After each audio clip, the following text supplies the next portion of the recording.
اعوذ باللہ من الشیطان الرجیم بسم اللہ الرحمن الرحیم رب اشرح لی صدری ویسر لی امری واحلل عقدۃ من لسانی یفقہوا قولی۔ آج اللہ تعالیٰ کے فضل اور اس کی توفیق سے انشاءاللہ ہم 7واں پارہ پڑھیں گے۔ وَإِذَا سَمِعُوا مَا أُنزِلَ إِلَى الرَّسُولِ تَرَىٰ أَعْيُنَهُمْ تَفِيضُ مِنَ الدَّمْعِ مِمَّا عَرَفُوا مِنَ الْحَقِّ يَقُولُونَ رَبَّنَا آمَنَّا فَاكْتُبْنَا مَعَ الشَّاهِدِينَ۔ اس سے مراد عیسائی لوگ ہیں جو مسلمان ہو گئے تھے۔ حضرت سلمان رضی اللہ تعالیٰ عنہ فرماتے ہیں، جب نبی صلی اللہ علیہ وسلم مدینہ میں تشریف لائے تو میں نے آپ کے لیے کھانا تیار کیا اور اسے لے کر نبی صلی اللہ علیہ وسلم کے پاس آیا۔ آپ نے فرمایا، سلمان یہ کیا ہے؟ میں نے کہا صدقہ ہے۔ تو آپ نے اپنے ساتھیوں سے کہا کھاؤ، اور خود اس میں سے نہیں کھایا۔ میں واپس آ گیا، پھر میں نے کچھ اور کھانا جمع کیا اور اسے لے کر نبی صلی اللہ علیہ وسلم کے پاس گیا۔ آپ نے فرمایا یہ کیا ہے؟ میں نے کہا یہ ہدیہ ہے، یعنی تحفہ ہے۔ تو آپ صلی اللہ علیہ وسلم نے اس کی طرف ہاتھ بڑھایا، اس میں سے خود بھی کھایا اور اپنے ساتھیوں کو بھی کھلایا۔ تو میں نے کہا اللہ کے نبی مجھے عیسائیوں کے متعلق بتائیے۔ تو آپ دل کے ساتھ اٹھ کے چلا گیا۔ تو اللہ تعالیٰ نے یہ آیات اتاری جو پچھلی ہم نے آیت پڑھی تھی، لَتَجِدَنَّ أَشَدَّ النَّاسِ والی آیت نمبر 82، وہ اور آیت نمبر 83 وَإِذَا سَمِعُوا مَا أُنزِلَ، یہ والی آیات اللہ تعالیٰ نے اتاری۔ ٹھیک ہے، اسی طرح نجاشی کے بارے میں آتا ہے کہ جب مسلمان حبشہ کی طرف ہجرت کر کے گئے، وہاں پہ پیچھے سے کافر گئے، جا کر انہوں نے حبشہ کے بادشاہ نجاشی سے کہا کہ ہمارے ملک کے کچھ لوگ آپ کے پاس آئے ہیں، لہٰذا اب ان کو ہمیں واپس کر دیجیے۔ تو نجاشی نے مسلمانوں کو بلایا اور حضرت جعفر طیار رضی اللہ تعالیٰ عنہ انہوں نے نجاشی کے سامنے سورہ مریم کی تلاوت کی، جس کے اندر عیسیٰ علیہ السلام کا اور مریم علیہ السلام کا تذکرہ تھا، جس کو سننے کی وجہ سے نجاشی کے آنسو بہنے لگے اور وہ مسلمان ہو گیا۔ تو اللہ تعالیٰ نے اس کی تعریف کے اندر یہ آیات اتاری۔ ٹھیک ہے، اور پھر وہ مدینہ تو نہیں جا سکے، لیکن وہ مسلمان ہو گئے تھے، اور ان کی وفات پر نبی صلی اللہ علیہ وسلم نے ان کا غائبانہ نماز جنازہ پڑھا تھا۔ تو اللہ تعالیٰ نے ان لوگوں کی تعریف کی کہ جو نبی علیہ السلام پر جو نازل ہوا اس کو سنتے ہیں اور ان کی آنکھیں بہہ پڑتی ہیں، کیونکہ انہوں نے حق کو پہچان لیا، انہوں نے اس بات کو سمجھ لیا کہ یہ قرآن جو ہے یہ حق ہے۔ یقولون ربنا آمنا، اور اس بات کا اقرار بھی کیا کہ ہمارے رب ہم ایمان لے آئے ہیں، فاکتبنا مع الشاہدین، ہمیں گواہی دینے والوں کے ساتھ لکھ لیجئے، یعنی ہمیں بھی اس امت کے لوگوں میں شامل کر لیجئے کہ ہم نے بھی تیری توحید کی گواہی دی اور تیرے نبی پر ہم ایمان لائے۔ پھر انہوں نے آیت نمبر 84 میں یہ کہا کہ جب حق ہمارے پاس آ گیا تو پھر ہمارے پاس کوئی گنجائش ہی نہیں ہے کہ ہم اللہ تعالیٰ پر ایمان نہ لائیں، اور ہم یہ چاہتے ہیں کہ ہمارا رب ہمیں نیک لوگوں کے ساتھ داخل کر دے۔ تو اللہ تعالیٰ نے اس کے بدلے میں انہیں جنتیں دینے کا وعدہ کیا۔ یا ایھا الذین آمنوا لا تحرموا الطیبات، آیت نمبر 87، اللہ تعالیٰ نے جب تذکرہ کیا تو اللہ تعالیٰ نے فرمایا کہ جو حلال چیزیں ہیں، جو پاکیزہ چیزیں ہیں، ان کو تم حرام نہ کرو، یعنی اللہ تعالیٰ نے جو کچھ تمہارے لیے حلال کر دیا اس کو حرام کرنا تمہارے لیے جائز نہیں ہے۔ وہ کھانے پینے کی اشیاء ہوں، وہ یا وہ دین کے معاملات ہوں، جیسے رہبانیت کے بارے میں ہم نے پیچھے پڑھا کہ وہ شریعت کے اندر حرام تھی لیکن انہوں نے خود سے ایجاد کی، اور رہبانیت کا مطلب ہوتا ہے دنیا کو چھوڑ کر بالکل الگ تھلگ ہو کر اللہ تعالیٰ کی عبادت کرنا۔ تو اللہ تعالیٰ نے فرمایا جو حلال چیزیں ہیں ان کو حرام نہ کرو، ولا تعتدوا، اور زیادتیاں نہ کرو۔ ٹھیک ہے، اب حرام چیزوں کو حلال کرنے سے مراد یہ ہے، ایک تو یہ کہ زہد کی وجہ سے، زہد کہتے ہیں کہ دنیا سے بالکل ہی بے رغبت ہو جائے، اور دوسرے نمبر پر رہبانیت ہے، یہ دونوں ہی اسلام کے اندر جائز نہیں ہے۔ میانہ روی کا اسلام نے ہمیں حکم دیا کہ آپ اپنی دنیا کی ضروریات کو بھی پورا کریں اور دنیاوی کام بھی اپنے جو ہے دینی کام بھی کریں۔ جیسے حضرت عائشہ رضی اللہ تعالیٰ عنہ کے پاس جو ہے وہ 3 آدمی آئے تھے اور انہوں نے آ کر نبی صلی اللہ علیہ وسلم کی عبادت کے بارے میں پوچھا۔ جب انہوں نے بتایا تو انہوں نے کہا کہ ہماری اللہ کے رسول سے کیا نسبت ہے کہ ان کے تو اگلے پچھلے گناہ معاف تھے، اس کے باوجود بھی آپ اتنی اللہ تعالیٰ کی عبادت کرتے تھے۔ تو انہوں نے کہا کہ آئندہ سے، ایک نے کہا میں ہمیشہ نماز پڑھوں گا، میں کبھی سوؤں گا نہیں، دوسرے نے کہا میں ہمیشہ روزہ رکھوں گا، کبھی افطار نہیں کروں گا، اور تیسرے نے کہا کہ میں کبھی بھی نکاح نہیں کروں گا، یعنی ہمیشہ عورتوں سے علیحدہ رہوں گا۔ تو نبی صلی اللہ علیہ وسلم آئے اور آپ نے فرمایا کہ تم لوگوں نے اسی طرح کہا، اللہ کی قسم میں تم میں سے سب سے زیادہ اللہ سے ڈرنے والا اور اس سے بچنے والا ہوں، لیکن میں روزہ بھی رکھتا ہوں اور افطار بھی کرتا ہوں، میں نماز بھی پڑھتا ہوں، سوتا بھی ہوں، میں عورتوں سے نکاح بھی کرتا ہوں، جو میری سنت ہے، اور جو میری سنت سے بے رغبتی کرے گا وہ مجھ میں سے نہیں۔ یہ صحیح مسلم کی بھی حدیث ہے اور صحیح بخاری کی بھی حدیث ہے۔ پھر اللہ تعالیٰ نے حکم دیا جو پاکیزہ اور حلال چیزیں ان کو کھاؤ. لا یؤاخذکم اللہ باللغو فی ایمانکم. آیت نمبر 89 کے اندر اللہ تعالیٰ نے قسموں کے بارے میں بتایا. قسم کی 3 قسمیں ہوتی ہیں. قسم کی ایک قسم ہوتی ہے، قسم کو یمین بھی کہا جاتا ہے، ٹھیک ہے. جیسے یہاں پر اللہ تعالیٰ نے فرمایا لا یؤاخذکم اللہ باللغو فی ایمانکم. یمین ایمان کی واحد ہے. تو اللہ تعالیٰ نے فرمایا تمہاری قسموں کے بارے میں اللہ تعالیٰ مواخذہ نہیں کرتے. تو 3 قسمیں ہیں. پہلی قسم یمین لغو ہے، یعنی جو بیکار قسمیں ہوتی ہیں جو ارادے سے نہیں کھائی جاتی ہیں، جیسے کہ کچھ بندوں کی عادت ہوتی ہے بات بات پر قسم کھانے کی، وہ مراد ہے. اس کی کوئی سزا نہیں ہے، کوئی کفارہ نہیں ہے. نمبر 2 یمین غموس ہے کہ جو انسان ارادے اور نیت کے ساتھ کسی کو دھوکہ دینے کے لیے جھوٹ بول کر قسم کھاتا ہے. تو یہ کبیرہ گناہ ہے لیکن اس کا کفارہ نہیں ہے، اور اس کی سزا یہی ہے کہ وہ اللہ تعالیٰ سے سچی توبہ کرے، ٹھیک ہے. تیسری قسم یہ ہے منعقد ہونے والی قسم یا مغلظہ، یعنی جو جس کے اندر پختگی پیدا کی جاتی ہے اور انسان نیت کے ساتھ جو ہے وہ قسم کھاتا ہے کہ میں ایسا نہیں کروں گا اور پھر اس کام کو کر لیتا ہے. تو اس کا کفارہ یہ ہے جو اللہ تعالیٰ نے اس آیت کے اندر بیان کیا کہ یا تو وہ 10 مسکینوں کو کھانا کھلائے گا یا کپڑا پہنائے گا یا پھر ایک غلام کو آزاد کرے گا. اگر اس کے اندر یہ تینوں کام کرنے کی طاقت نہیں ہے تو پھر وہ 3 دن کے روزے رکھے گا. اور اسی طرح نبی صلی اللہ علیہ وسلم سے یہ بھی آپ نے صحیح بخاری کی حدیث سے آپ نے فرمایا جب تم کسی کام کی قسم کھاؤ اور اس کے علاوہ کسی بہتر کام کو دیکھو تو تم جو بہتر کام ہے اس کو کر لو اور اپنی قسم کا کفارہ ادا کر دو.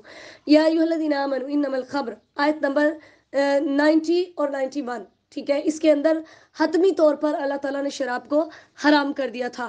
پہلے آہستہ آہستہ حکم اتارا کیونکہ بہت پسند تھی لوگوں کو، تو یہاں پر اللہ تعالیٰ نے مکمل طور پر شراب کو منع کر دیا. اور شراب کیا ہے، خمر کیا ہے؟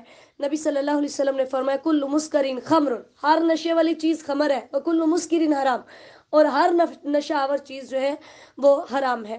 اسی طرح اللہ تعالیٰ نے جو جوا تھا اس کو حرام کیا. انصاب، بتوں کے نام پر جو آستانے لگائے جاتے ہیں ان کو حرام کیا. والاسلام، اور ہم نے پہلے بھی پڑھا کہ تیروں کے ذریعے سے جو قسمت آزمائی تھی اس کو حرام کیا. اگلی آیت کو بھی ساتھ ملا کر اللہ تعالیٰ نے شراب اور جوئے کی جو حرمت تھی اس کی 7 وجوہات بیان کی، یعنی 7 وجوہات کی بنا پر شراب اور جوئے کو حرام کیا گیا. سب سے پہلے کہ شراب جو ہے ام الخبائث ہے، یعنی یہ تمام گندگیوں کی، تمام برائیوں کی جڑ ہے. اس کے بعد نمبر 1، یعنی جو 7 وجوہات ہیں ان میں سے پہلی وجہ یہ ہے رجسن، یہ گندگی ہے. دوسری وجہ ہے یہ شیطان کا عمل ہے.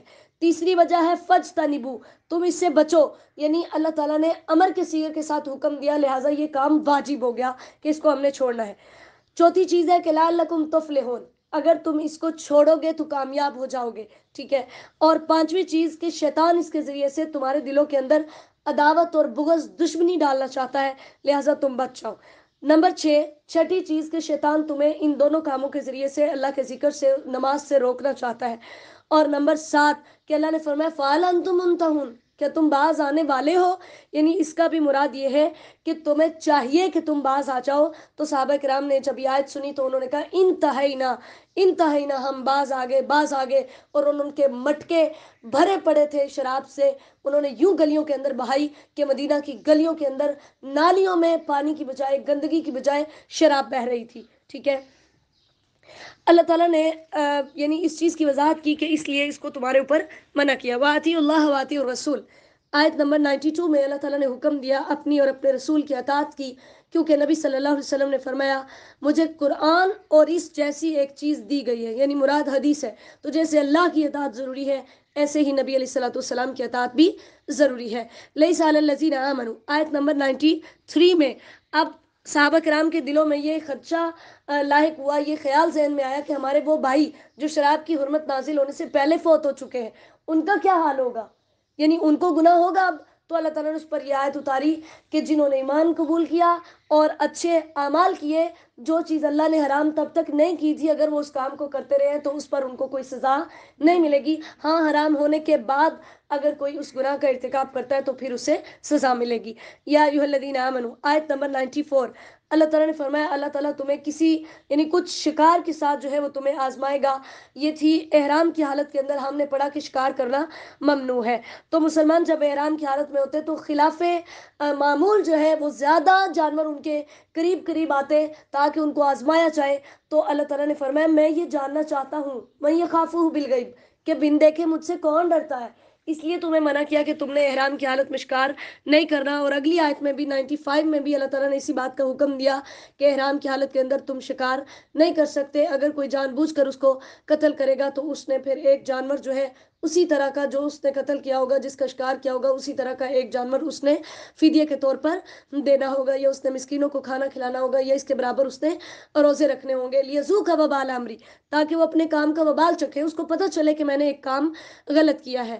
ہاں, نبی صلی اللہ علیہ وسلم نے فرمایا 5 جانور فاسق ہیں, انہیں حرم کے اندر بھی قتل کیا جا سکتا ہے. چوہا, بچھو, چیل, کوا اور کاٹنے والا کتا. ٹھیک ہے. اور اسی طرح اس سے اگلی آیت احل لکم صید البحر وطعامہ متاعا لکم, آیت نمبر 96 کے اندر اللہ تعالیٰ نے فرمایا تمہارے لیے سمندر کا شکار حلال ہے. باہر سے مراد وہ پانی ہے, یعنی ایسا جانور جو سمندر کے اندر ہی زندہ رہتا ہے اور سمندر کے اندر ہی اس کی ڈیتھ ہوتی ہے, جیسے مچھلی ہے یا اسی طرح کا کوئی اور بھی جانور ہے, ہم نے پہلے بھی پڑھا کہ وہ حلال ہے. ٹھیک ہے. اور اسی طرح جو خشکی کا شکار ہے وہ احرام کی حالت کے اندر ممنوع ہے. نہ شکار کر سکتے ہیں, نہ شکار کی طرف اشارہ کر سکتے ہیں, نہ اس کی طرف رہنمائی کر سکتے ہیں, یہ سب کچھ حرام ہے. اور اسی طرح صحیح موطا امام مالک کی حدیث ہے, ابو داؤد میں بھی ہے, ترمذی میں بھی ہے, کہ نبی صلی اللہ علیہ وسلم نے فرمایا هو الطہور ماؤہ والحل میتتہ, سمندر کا مردار بھی حلال ہے اور اس کا پانی بھی پاک ہے. ٹھیک ہے. تو وہ جانور جو سمندر کے اندر ہی مرتا ہے یا زندہ رہتا ہے اس کو کھانا جائز ہے, اگر وہ پانی کے اندر بھی مر جائے. جعل اللہ الکعبۃ البیت الحرام, آیت نمبر 97, اللہ تعالیٰ نے فرمایا جس طرح احرام کی حالت میں تمہارے لیے شکار کرنا ممنوع ہے, اسی طرح حرم کے اندر بھی تمہارے لیے یہ چیزیں جائز نہیں ہے کہ حرم کی بھی مکمل طور پر تم نے جو ہے وہ اس کی عزت کرنی ہے. جیسے ہم پیچھے بھی سورہ المائدہ کے شروع میں بھی پڑھ چکے کہ حرمت والے مہینوں میں بھی لڑائی نہیں کر سکتے, ان کے اندر بھی ایسا کوئی کام نہیں کر سکتے. پھر وہ جانور جس کو حرم کی طرف, یعنی ہدی قلائد, میں نے وہاں وضاحت کی تھی اس لیے دوبارہ نہیں کر سکتی. ان تمام چیزوں کی حرمت کا, ان کی عزت کا تمہیں خیال رکھنا ہوگا. ما علی الرسول الا البلاغ, اللہ تعالیٰ نے فرمایا نبی علیہ الصلوۃ والسلام کے ذمے صرف اور صرف پیغام پہنچانا ہے, اور تمہاری ظاہری اور پوشیدہ باتیں اللہ تعالیٰ جانتے ہیں. قل لا یستوی الخبیث والطیب, آیت نمبر 100 کے اندر اللہ تعالیٰ نے فرمایا پاک اور ناپاک کبھی برابر نہیں ہو سکتے. اسی طرح مومن اور کافر کبھی برابر نہیں ہو سکتے. ان کے پاس چاہے دنیا کی جتنی بھی فراوانی ہے, اس کا قطعاً یہ مطلب نہیں ہے کہ اللہ ان سے راضی ہے. یا ایھا الذین آمنوا لا تسألوا عن اشیاء, آیت نمبر 101, بہت اہم ہے. بلا ضرورت سوال کرنے سے منع کیا گیا ہے. ٹھیک ہے. تو اللہ تعالیٰ نے اس چیز سے منع فرمایا. جیسے نبی صلی اللہ علیہ وسلم نے فرمایا مسلمانوں کے حق میں, مسلمانوں میں جرم کے لحاظ سے سب سے زیادہ بڑا مجرم وہ ہے جس نے کسی چیز کے بارے میں سوال کیا جو حلال تھی, اور اس کے سوال کرنے کی وجہ سے وہ حرام ہو گئی. صحیح بخاری کی حدیث. یعنی اس سے کیا پتہ چلا کہ کثرت سوال سے منع کیا گیا. اسی طرح اللہ تعالیٰ نے فرمایا جب تم سوال کر رہے ہوتے ہو تو ابھی یہ وحی کے نزول کا وقت ہے, تو ہو سکتا ہے میں ایسی کوئی وحی نازل کر دوں جو تمہیں بعد میں بری لگے اور تمہارے لیے مشقت ہو. جیسے نبی صلی اللہ علیہ وسلم کی ایک حدیث ہے کہ حضرت ابو ہریرہ رضی اللہ تعالیٰ عنہ فرماتے ہیں صحیح مسلم میں کہ نبی صلی اللہ علیہ وسلم نے ہمیں خطبہ دیا اور آپ نے فرمایا لوگوں اللہ نے تم پر حج کو فرض کیا. تو ایک آدمی نے کہا یا رسول اللہ کہ ہر سال آپ خاموش رہے, یہاں تک کہ اس نے 3 دفعہ یہ بات پوچھی تو نبی صلی اللہ علیہ وسلم خاموش رہے, اور آپ نے فرمایا اگر میں ہاں کہہ دیتا تو یہ ہر سال تم پر فرض ہو جاتا. ٹھیک ہے. تو ہمیں کثرت سوال سے منع کیا گیا. ابھی بھی لوگ, یعنی یہ بہت جو چونچ رہا ہوتی ہے ہمارے اسلام کے اندر, یہ کیوں ہے اور کیا ہے. ٹھیک ہے. جیسے مجھے کسی نے پوچھا کہ مچھلی کیوں, وہ جانور جو سمندر کے اندر ہی مر جاتا ہے یا جو 2 خون ہے وہ کیوں حلال ہے, تو میں نے اس کو کہا کہ وہ اس لیے حلال ہے کہ ان کو نبی صلی اللہ علیہ وسلم نے حلال کیا ہے, وہ میں نے حلال نہیں کیے. ٹھیک ہے. تو ایسے سوالات جو یعنی اسلام کے اندر نعوذ باللہ کوئی تکذیب کا دروازہ ہمارے لیے کھولتے ہوں تو وہ جائز نہیں ہے. ما جعل اللہ من بحیرہ, آیت نمبر 103, اس کے اندر یہ آیت بھی بہت اہم ہے کہ اس کے اندر اللہ تعالیٰ نے مختلف جانوروں کا تذکرہ کیا. سب سے پہلے آپ اس بات کو نوٹ کر لیجئے, عامر بن عامر خزائی, عمر بن عامر خزائی, یہ وہ پہلا شخص تھا کہ جس کو نبی صلی اللہ علیہ وسلم نے دیکھا کہ وہ جہنم کے اندر اپنی انتڑیاں کھینچ رہا تھا. صحیح بخاری کی حدیث ہے، یہ وہ پہلا شخص تھا جس نے بتوں کے نام پر جانور چھوڑنے کا کام شروع کیا تھا، ٹھیک ہے۔ اب بحیرہ اس جانور کو کہتے تھے جس کا دودھ یہ بتوں کے لیے روک لیتے تھے، پھر کوئی اس کے دودھ کو نہیں دو سکتا تھا۔ صائبہ اس جانور کو کہتے تھے جسے وہ اپنے معبودوں کے لیے کھلا چھوڑ دیتے تھے، اس کے اوپر کوئی بوجھ نہیں لاتے تھے۔ وسیلہ اس اونٹنی کو کہتے تھے جو پہلی دفعہ مادہ بچہ جنم دیتی تھی، پھر دوسری دفعہ مادہ بچہ جنم دیتی تو وہ اسے بتوں کے نام پر آزاد چھوڑ دیتے تھے، ٹھیک ہے۔ اسی طرح ہم اس اونٹ کو کہتے جس کے جفتی کرنے سے اونٹیوں کی ایک مخصوص تعداد جو ہے وہ حاملہ ہو جاتی، اسے بھی وہ اپنے بتوں کے نام پر چھوڑ دیتے، اس کے اوپر کی بھی کوئی وزن نہیں لاتے ہوتے تھے۔ تو یہ ساری چیزیں اللہ نے فرمایا میں نے نہیں بنایا، ان کی کوئی حقیقت نہیں ہے، وَلَكِنَّ الَّذِينَ كَفَرُوا يَفْتَرُونَ عَلَى اللَّهِ الْكَذِبَ، یہ کافر اللہ پر جھوٹ باندھ رہے ہیں، ان کے اکثر عقل سے آ رہی ہے، اس لیے یہ ایسا کام کر رہے ہیں، ان کی اسلام کے اندر کوئی حقیقت نہیں ہے۔ آج بھی یہ کام ہے، میں نے اپنے گاؤں کے اندر اس بات کو دیکھا ہے کہ ہمارے گاؤں کے اندر لوگ قربانی نہیں کرتے اور اس جانور کو سنبھال کر رکھتے ہیں، وہ سیون شریف کے یا پاک پتن کے یا کہیں بھی جب کوئی عرس یا میلہ ہوتا ہے تو وہاں پر لے جا کر اس جانور کو قربان کرتے ہیں۔ یہی آیت کا مطلب ہے کہ اس زمانے میں بھی لوگ اپنے جانوروں کو بتوں کے ناموں پر وقف کرتے تھے، آج مسلمانوں کا بھی یہی حال ہے، فلاں میلے پر فلاں عرس پر، یا یہ سب کچھ اسلام کے اندر جائز نہیں ہے اور یہ سب کچھ شرک ہے۔ وَإِذَا قِيلَ لَهُمْ تَعَالَوْا، آیت نمبر 104، اللہ تعالیٰ فرماتے ہیں جب ان کو دین اسلام کی طرف بلایا جاتا ہے تو یہ کہتے ہیں ہمیں وہی کافی ہے جس پر ہم نے اپنے آباء و اجداد کو پایا، یہ حقیقت ہے۔ یہ زندگی میں بات بہت دفعہ سننے کو ملتی ہے، جب ہم دین اسلام کی تبلیغ کرتے ہیں تو یہ کہتے ہیں کہ ہم تو اسی پر ہی چلیں گے جس پر ہمارا خاندان چلتا آ رہا ہے۔ اللہ نے فرمایا اَوَلَوْ كَانَ آبَاؤُهُمْ لَا يَعْلَمُونَ شَيْئًا وَلَا يَهْتَدُونَ، کہ اگر ان کے باپ آباء و اجداد ان کے بڑے جاہل ہو، ہدایت یافتہ نہ ہو، تب بھی یہ انہی کی بات مانیں گے۔ یا ایھا الذین آمنوا علیکم انفسکم، آیت نمبر 105، اللہ تعالیٰ نے جب یہ توحید کے اور شریعت کے احکامات واضح کر دیے اور اس کے باوجود وہ اپنی گمراہیوں پر ڈٹے رہے تو نبی صلی اللہ علیہ وسلم کو اللہ تعالیٰ نے حکم دیا کہ آپ پھر پریشان نہ ہوں، آپ پھر اپنی فکر کریں، اپنے نفس پر فوکس کریں، کیونکہ اگر یہ نہیں مانتے تو آپ کو یہ کوئی بھی نقصان نہیں پہنچا سکتے، ٹھیک ہے۔ کہ نبی صلی اللہ علیہ وسلم کی حدیث ہے ابو داؤد کے اندر، آپ نے فرمایا کوئی قوم ایسی نہیں جن میں اللہ تعالیٰ کی نافرمانیوں پر عمل کیا جاتا ہو پھر وہ طاقت رکھتے ہوں کہ اسے بدل دیں، مگر وہ نہ بدلیں تو قریب ہے کہ اللہ تعالیٰ اپنی طرف سے ان سب کو عذاب کی لپیٹ میں لے لے۔ اس لیے ہمارے اوپر یہ فرض ہے کہ ہم نیکی کا حکم دیں اور برائی سے روکیں۔ یا ایھا الذین آمنوا شہادۃ بینکم، آیت نمبر 106 سے لے کر 108 تک یہ واقعہ تب پیش آیا گواہ بنانے کا کہ بنو سہم قبیلے کا ایک شخص تمیم داری اور بنو عدی کے ساتھ ایک سفر پر گیا، تو وہاں پر اس نے جو تھی اپنی وصیت لکھوائی، تو اس سرزمین کے اندر اس کو کوئی مسلمان نہ ملا، تو اس نے اپنا سامان تمیم داری اور عدی بن بدا، یہ جو دونوں شخص تھے، ان کو اس نے دیا کہ میرے برسا تک اس کو پہنچا دینا۔ اب انہوں نے کیا کیا، راستے میں ایک چاندی کا پیالہ تھا جس کے اوپر سونے کے نقش و نگار تھے، انہوں نے وہ پیالہ اندر سے چھپا لیا۔ برسا کو جب انہوں نے وہ اس کا مال دیا تو اس کے اندر اس نے اپنی وصیت بھی لکھ کر رکھی ہوئی، جب انہوں نے وہ اس کے مطابق لسٹ کے مطابق چیک کیا تو اس کے اندر ایک پیالہ نہیں تھا۔ انہوں نے ان سے پوچھا تو یہ مکر گئے، انہوں نے کہا کہ مطلب بڑا ان کو منائے، یہ نہیں مانے۔ اب کیا ہوا کہ ان کو بلایا، اللہ تعالیٰ نے پھر یہ حکم نازل کیا کہ ان کو بلائے اور گواہی دے، انہوں نے جھوٹی گواہی بھی دے دی، ٹھیک ہے۔ تو اللہ تعالیٰ نے جو ہے یہ آیات اتاری اور پھر ان کو وہ پیالہ بازار کے اندر نظر آیا، تو ان سے پوچھا گیا، بازار میں جن سے دیکھا ان سے پوچھا تو انہوں نے کہا کہ ہم نے یہ تمیم داری اور عدی بن بدا سے لیا ہے۔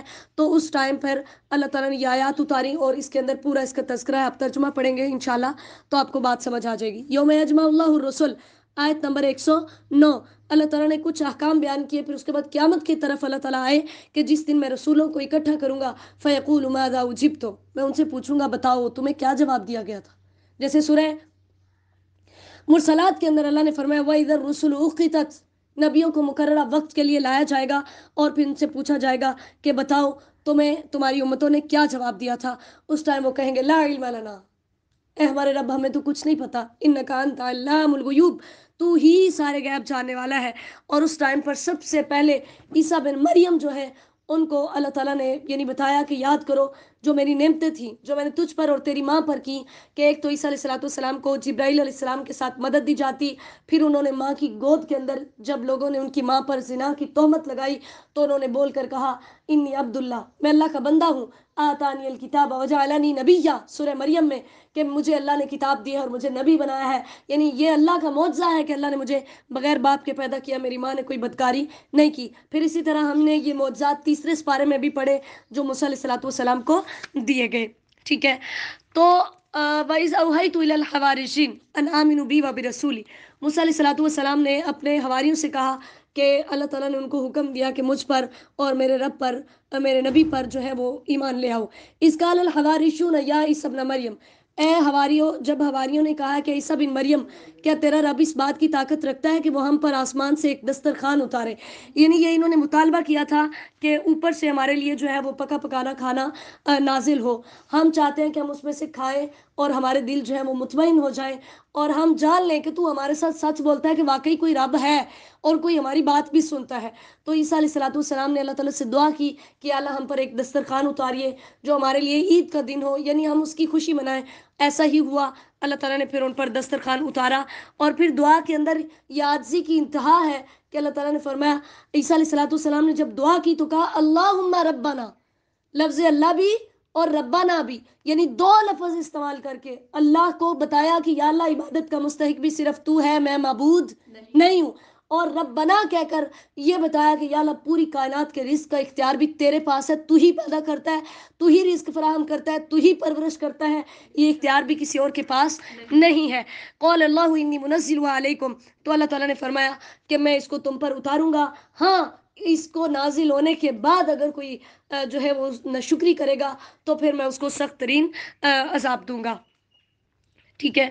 اور اسی طرح وَإِذْ قَالَ اللَّهُ يَا عِيسَى ابْنَ مَرْيَمَ، پھر اللہ تعالیٰ قیامت کے دن عیسیٰ بن مریم سے پوچھیں گے۔ پہلے اللہ تعالیٰ نے تمہید کے طور پر ان انعامات کا تذکرہ کیا کہ جو اللہ تعالیٰ نے عیسیٰ علیہ السلام کی جو ہے نا وہ ان پر کیے تھے، پھر اس کے بعد اللہ تعالیٰ نے یہ کہا کہ عیسیٰ علیہ السلام سے پوچھا جائے گا کہ کیا تم نے لوگوں کو کہا تھا کہ مجھے اور میری ماں کو معبود بناؤ؟ وہ کہیں گے یا اللہ تو پاک ہے، میرے لیے یہ لائق نہیں ہے کہ میں وہ بات کہوں جس کا مجھے حق نہیں ہے، کہ جب تک میں ان کے درمیان موجود تھا تو جانتا تھا، اور جب میں آ گیا تھا تو ہی ان پر نگہبان تھا، یا اللہ جب تک میں ان میں موجود تھا میں نے ان کو یہی حکم دیا کہ ان اعبدوا اللہ ربی و ربکم، تم اللہ کی عبادت کرو جو میرا اور تمہارا رب ہے۔ تو جب میں آ گیا ہوں یا اللہ پھر تو ہی ان پر نگہبان تھا، پھر مجھے نہیں پتا کہ وہ کیا کرتے رہے۔ یعنی عیسیٰ علیہ السلام نے اپنی زبانی جو ہے نا وہ اس بات کا اقرار کر دیا کہ یا الہی میں شرک سے بری ہوں، میں نے نہ شرک کیا ہے نہ ان کو شرک کا حکم دیا۔ ان تعذبہم فانہم عبادک، پھر اللہ تعالیٰ کو یہ وہ کہیں گے کہ یا اللہ تو اگر ان کو عذاب دے تو یہ دے تو بہت ہی غالب اور حکمت والا ہے۔ حضرت ابو ذر رضی اللہ تعالیٰ عنہ فرماتے ہیں نبی صلی اللہ علیہ وسلم ایک دفعہ ساری رات صبح تک اس آیت کو بار بار پڑھتے رہے تو صحابہ نے پوچھا اللہ کے نبی آپ ساری رات اسی آیت کو بار بار پڑھتے رہے؟ تو آپ صلی اللہ علیہ وسلم نے فرمایا اس آیت کو بار بار پڑھ کر میں نے اللہ تعالیٰ سے شفاعت کی التجا کی، اللہ تعالیٰ نے میری التجا کو قبول کیا اور فرمایا کہ جو بھی آپ کی امت میں سے شرک کی حالت میں مرے گا اس کو میری شفاعت نصیب نہیں ہوگی، اور جو توحید پر مرے گا اس کو میری شفاعت نصیب ہوگی، ذالک الفوز العظیم، پھر اس کو جنتیں ملیں گی۔ تو یہی بہت بڑی کامیابی ہے، یعنی کس قدر خوبصورت دعا ہے کہ ان تعذبہم فانہم عبادک، یا اللہ اگر تو عذاب دے گا تو تیرے ہی بندے ہیں، تجھے ہی تکلیف ہوگی، اور اگر تو ان کو سزا دیتا ہے تو یا اللہ تو نہ بھی سزا دے تو غالب حکمت والا ہے، تیرا تو کوئی کچھ نہیں بگاڑ سکتا نا۔ تو یعنی کس قدر عاجزی کی انتہا ہے، تو اللہ تعالیٰ نے ان کی اس بات کو جو ہے وہ بیان کیا، للہ ملک السماوات والارض وما فیہن۔ تو اللہ تعالیٰ نے نبی صلی اللہ علیہ وسلم کی حدیث بھی ہے کہ قیامت کے دن میری امت کے کچھ ساتھیوں کو لایا جائے گا اور ان کو مجھ سے علیحدہ کر دیا جائے گا، تو میں کہوں گا اللہ کے اے اللہ یہ تو میرے ساتھی ہیں، تو کہا جائے گا آپ نہیں جانتے کہ انہوں نے آپ کے بعد دین کے اندر کون کون سے نئے کام شروع کر لیے تھے۔ تو نبی صلی اللہ علیہ وسلم نے فرمایا، صحیح بخاری کی حدیث ہے کہ میں بھی اس وقت وہی کہوں گا جو اللہ کے نبی عیسیٰ نے کہا کہ وَكُنْتُ عَلَيْهِمْ شَهِيدًا مَا دُمْتُ فِيهِمْ، یا اللہ جب تک میں ان میں موجود تھا میں گواہ تھا، اور جب تو نے مجھے فوت کر لیا تو پھر تو ہی ان پر نگہبان تھا، کیونکہ تو ہر چیز پر گواہ ہے۔